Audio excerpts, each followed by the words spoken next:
Halo teman-teman semua, kali ini kita akan membahas rahasia kehidupan belalang, sang pelompat hebat.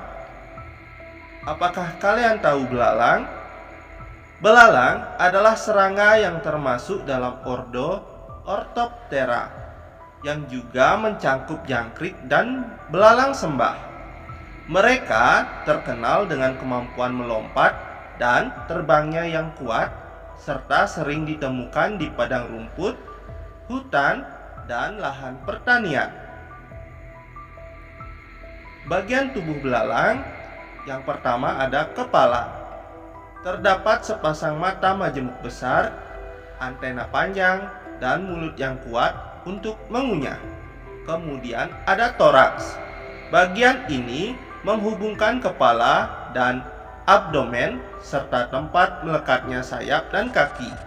Kemudian ada abdomen, berisi organ-organ internal dan alat reproduksi. Bagian tubuh belalang yang berikutnya adalah kaki dan sayap. Kaki belalang yang kuat untuk melompat dan dua pasang sayap dengan sayap depan yang lebih sempit dan sayap belakang yang lebih lebar. Kemudian siklus hidup belalang.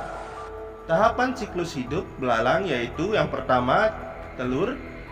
Telur diletakkan di dalam tanah atau di bagian tumbuhan. Kemudian nimfa. Nimfa yang menetas mirip dengan belalang dewasa tetapi tanpa sayap. Mereka mengalami beberapa kali pergantian kulit sebelum mencapai tahap dewasa. Kemudian yang ketiga, tahap siklus hidup belalang yaitu dewasa.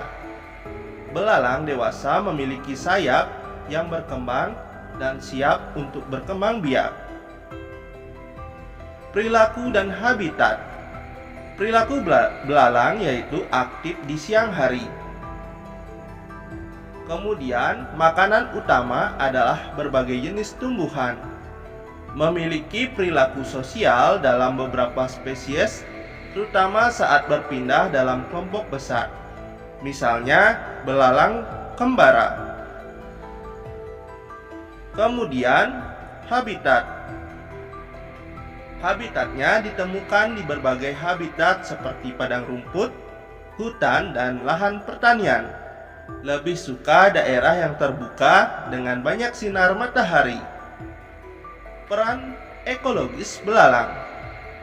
Peran dalam ekosistem yaitu sebagai herbivora utama, mereka membantu mengontrol pertumbuhan tumbuhan, menjadi sumber makanan bagi banyak predator seperti burung, reptil, dan mamalia kecil.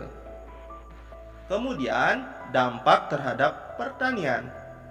Populasi belalang yang tinggi dapat menyebabkan kerusakan besar pada tanaman, mengurangi hasil panen, dan menyebabkan kerugian ekonomi bagi petani. Pengendalian populasi belalang. Metode pengendalian yang pertama, pengendalian biologis, menggunakan musuh alami seperti burung dan serangga predator.